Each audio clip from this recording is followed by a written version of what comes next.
So I'm here with Tim Keenan from Keenan Byrne. Mate, thanks so much for taking the time to catch up with me. No problem. Been looking forward to having a chat about the market and what's sort of really happening versus what the media tells us. Often it can be two different things, and I was curious to know what your thoughts are in terms of, we've got the supply side shortage. Yep. What are the drivers of that, and why do we have the problem? Well, if we just sort of look at it from a micro point of view into Brisbane and southeast Queensland, we've got huge net migration, and that's a function of a leftover from COVID. We had a lot of people come up from Melbourne, Sydney, trying to get away from lockdowns and etc. And what we've found is a lot of these people have stayed.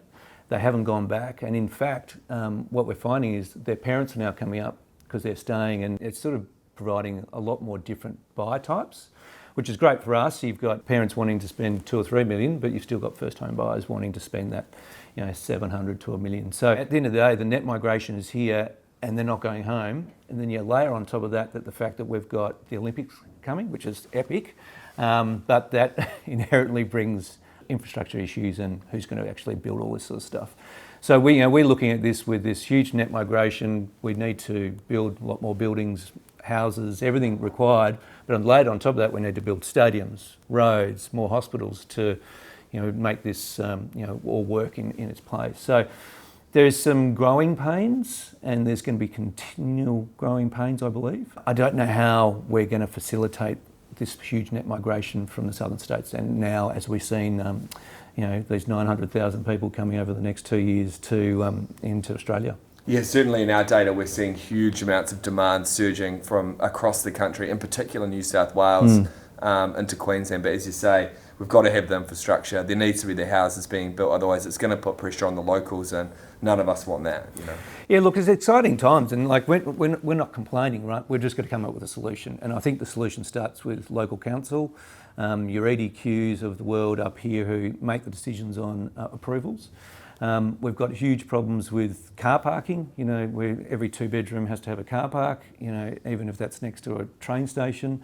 So there's some things that we believe in our industry that need to change, because where is everyone going to live? If we don't get these approvals shortly, we're going to have a real problem on our hands. So one of the things that happened during COVID, obviously there's supply chain shortages, we had issues with the ports and the like, and unfortunately that meant some projects that were looking really good didn't end up going ahead because some of these pressures. How do you see that moving forward? Are the projects going to get back off the ground, or how do you think about that? Yeah, it was sort of like the construction hole of a year where prices went up by 30%. The gross realisations in terms of the property retail prices hadn't gone up, and there was this sort of void of projects not going ahead, and we saw that obviously across the country, and especially in the Gold Coast here in Brisbane.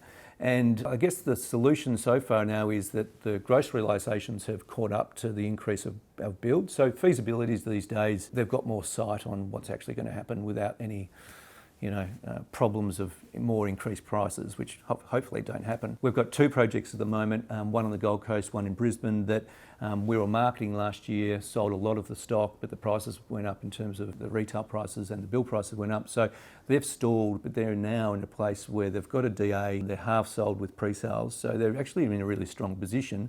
And now the feasibilities have settled down a little bit, we'll be bringing them back to market, which is exciting because it's going to obviously fulfil the demand side of things. But it's great to see that these projects haven't failed and they're back on track.